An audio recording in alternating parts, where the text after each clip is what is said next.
اتكلمنا قبل كده عن قصة ذو القرنين مع قوم يأجوج ومأجوج، وقلنا إن في قبائل استنجدت بالملك القوي ذو القرنين عشان يحميهم من قوم يأجوج ومأجوج، وفعلا ذو القرنين بنى سد عشان يمنعهم من الخروج، والسد ده هيفضل سجن ليهم لآخر الزمان لحد ما ربنا سبحانه وتعالى يأذن بخروجهم، ودي من علامات يوم القيامة. بس أكيد سألت نفسك قبل كده يا ترى إيه شكل السد ده وموقعه فين بالظبط، وهل حد قدر يوصل له قبل كده؟ النهارده أحكي لك قصة شخص قدر يوصل لسد يأجوج ومأجوج ولمسه بإيده، ورحلته المشوقة للسد كانت مرجع للعرب وللغرب في أمور كتير. أحكي لكم النهاردة رحلة سلام الترجمان لسد يأجوج ومأجوج.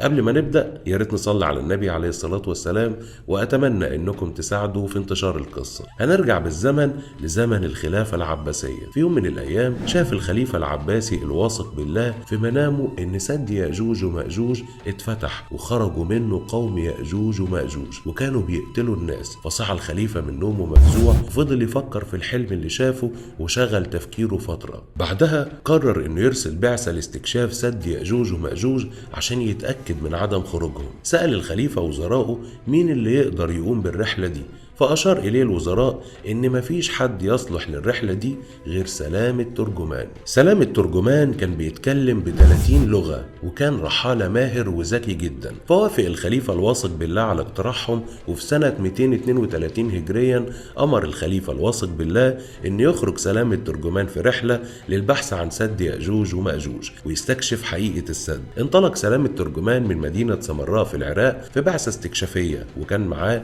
50 رجل. سافر الترجمان لحد ما وصل لمدينة الخزر وقعد فيها 3 أيام عشان يستريحوا ويسأل بعض الناس عن معلومات عن سد يأجوج ومأجوج، يمكن يلاقي حد يديله معلومة مؤكدة عن مكان السد. لكن الترجمان ما وصلش لأي معلومة مؤكدة، فقرر الرحيل مع البعثة عشان يكمل رحلة البحث. بعد 26 يوم وصل الترجمان وبعثته لأرض سوداء مليانة بمياه عفنة وفيها رائحة كريهة، لدرجة إن الترجمان وبعثته كانوا بيغطوا أنفهم من شدة الريحة. فضلوا ماشيين في الأرض الكريهة دي 10 أيام لحد ما وصلوا المنطقة فيها بيوت متحطمة مصنوعة من الطين. أمر الترجمان الرجال اللي معاه إنهم يستريحوا في المكان ده. سلام الترجمان كان ذكي جدا، فحس إن المنطقة دي فيها حاجة غريبة مش مجرد منطقة عادية، فقرر إنه يبحث عن حد يشرح له المنطقة دي ليه عاملة كده وإيه أخبار أهلها. وفعلا قابل راجل وسأله. الراجل ده قال له إن المنطقة دي هي المدن اللي نزلها يأجوج ومأجوج وخربوها وقتلوا الناس اللي فيها، ومن وقتها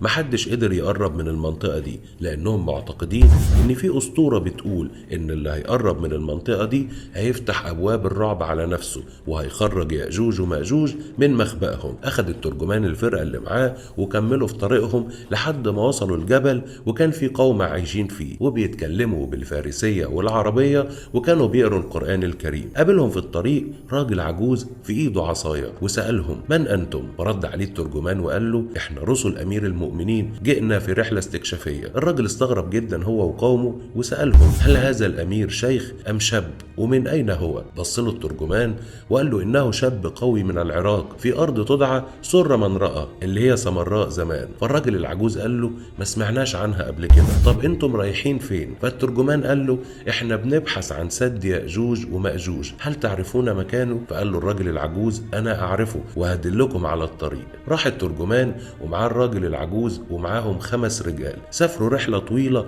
لحد ما وصلوا لجبل أملس مفيش عليه أي نباتات، وخلف الجبل كانت المفاجأة. شافوا سد يأجوج ومأجوج. السد كان ضخم ارتفاعه حوالي 70 ذراع وكان مصنوع من الحديد المصقول.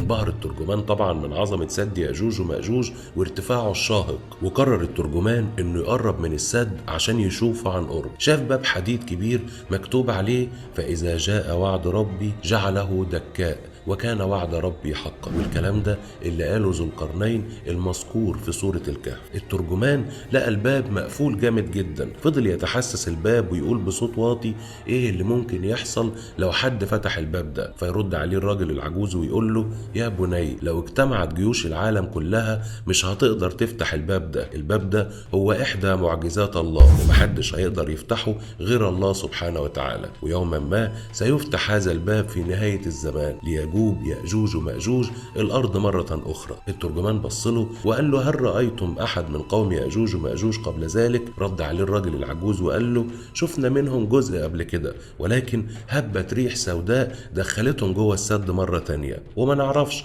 هل ده كان حقيقي ولا كنا بنتخيل. مشى الترجمان ومعاه بعثته لحد ما وصلوا لمدينة إيكا، وكان موجود هناك حقول بينزلها ذو القرنين مع جيشه، وكان في هناك فج بين جبلين عرضه 200 ذراع، والفج ده هو الطريق اللي هيخرج منه يأجوج ومأجوج ويتفرقوا في الأرض. قرر الترجمان بعدها إنه يرجع تاني، وأخد معاه بعثته، ومروا على مدن كتير في طريق العودة لحد ما وصل لمدينة سمراء بعد رحلة استمرت سنة كاملة، وحكى للخليفة كل اللي حصل في الرحلة الطويلة دي. ممكن يكون جزء من الناس اللي وصلوا للدقيقة دي فاكرين إنها مجرد قصة من قصص العصور الوسطى، ولكن خليني أقولك إنه ده مش صح. في الحقيقة رحلة سلام الترجمان كانت مرجع لعلماء الجغرافيا العظماء زي أبو عبد الله الإدريسي، وده أول شخص رسم خريطة العالم ومؤسس علم الجغرافيا الحديث. مش بس كده، القصة دي أكدها رواد الجغرافيا في العصور الوسطى والعصر الحديث،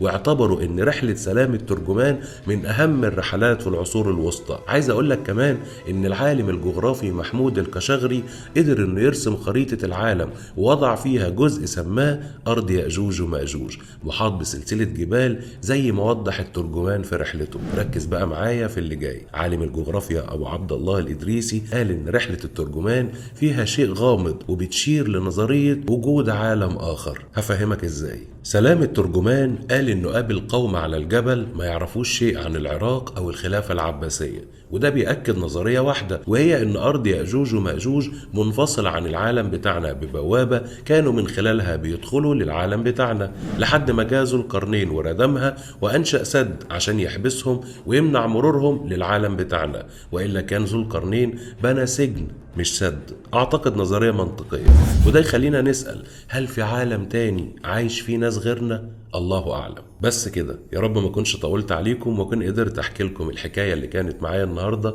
بشكل مبسط وسهل. كان معاكم أخوكم ناصر حكاية. سلام عليكم. ويسألونك عن ذي القرنين قل سأتلو عليكم منه ذكرا إنا مكنا له في الأرض وآتيناه من كل شيء سببا فاتبع سببا